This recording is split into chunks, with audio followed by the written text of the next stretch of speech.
राधे राधे, जय श्री कृष्णा, जय जय श्री राधे। श्रीमद् भागवत महापुराण 12वें स्कंद का 3रा अध्याय।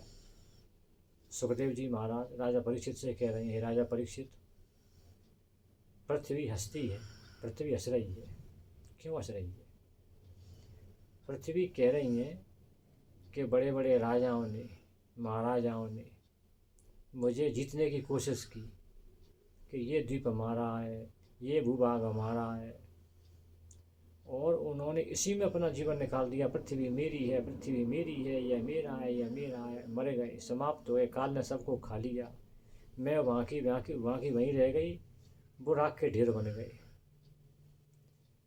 जो भगवान के भक्त होते हैं, धर्मात्मा पुरुष होते हैं, वो अपनी इंद्रियों को अपने वश में करते हैं, इंद्रियों पर विजय प्राप्त करते हैं। काय के लिए? भगवान की प्राप्ति के लिए।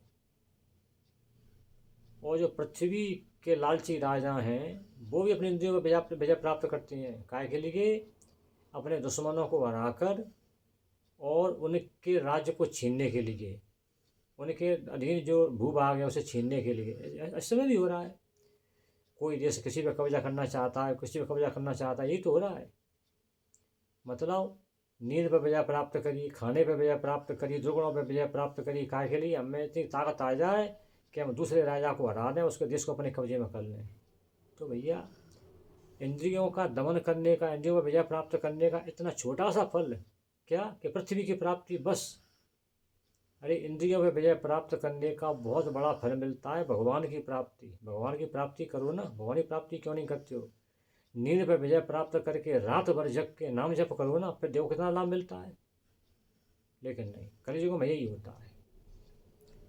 सत्ययुग में सत्वगुण प्रभावी रहता है, लोगों में संतोष रहता है, भगवान का भजन पूजन करते हैं, लालची नहीं होते। त्रेता युग में थोड़ा सा रजोगुण प्रभावी हो जाता है, राज्य की कामना हो जाती है, पैसे की कामना हो जाती है, थोड़ा अहंकार आ जाता है। द्वापर युग में रजोगुण तमोगुण दोनों प्रभावी हो जाते हैं, कलह बैठ जाती है, अशांति बैठ जाती है, लोभ लालच बढ़ जाता है, हिंसा बढ़ जाती है, दूसरे के राज्य को छीनने की चेष्टा बढ़ जाती है, भाई भाई में बेईमानी बढ़ जाती है, जैसे दुर्योधन और मैंने किया था पांडवों के साथ। तो ये काय का गुण है? द्वापर युग का, द्वापर युग का। लेकिन पूजा पाठ तीनों युगों में इनमें होता रहता है। अब आया कलयुग। कलयुग में तो अधर्म का इतना प्रभाव हो जाता है कि धर्म के चारों चरण विलुप्त हो जाते हैं, धर्म का चतुर्थ अंश बचा रहता है। लेकिन कलयुग के फुल पावर पे आते आते वो चतुर्थ अंश भी समाप्त हो जाता है। भाई भाई को नहीं समझता, बेटा बाप को नहीं समझता, बाप बेटे को नहीं समझता। थोड़े से पैसे के लिए किसी का कत्ल कर दिया, भाई को घर से निकाल दिया, पिता को निकाल दिया, पिता ने पुत्र को निकाल दिया। स्त्रियां किसी की बात नहीं मानेंगी। इस प्रकार परिवारों का विघटन हो जाता है। लोग कड़वे वचन बोलते हैं, एक दूसरे के जमीन को, पैसे को, स्त्री को हड़पना चाहते हैं। ये कलयुग के लक्षण हैं। कलयुग में तो दोष ही दोष बताए हैं। कोई किसी का विश्वास ही नहीं करेगा, सिवाय बेईमानी के, सिवाय छल के, सिवाय कपट के, दूसरी चीज़ है ही नहीं। तो राजा परीक्षित, तुम्हारी मृत्यु का समय तुम्हारे निकट आ गया है। अब तुम्हारी मृत्यु बिल्कुल नज़दीक आ गई है, 7 दिन पूरे होने वाले हैं। अब तुमको क्या करना चाहिए?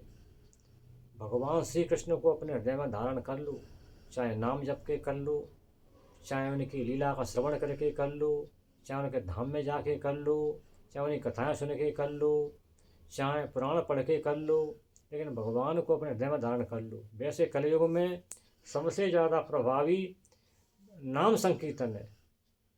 भगवान का नाम जप तुम करो, भगवान साक्षात तुम्हारे हृदय में विराजमान हो जाएंगे।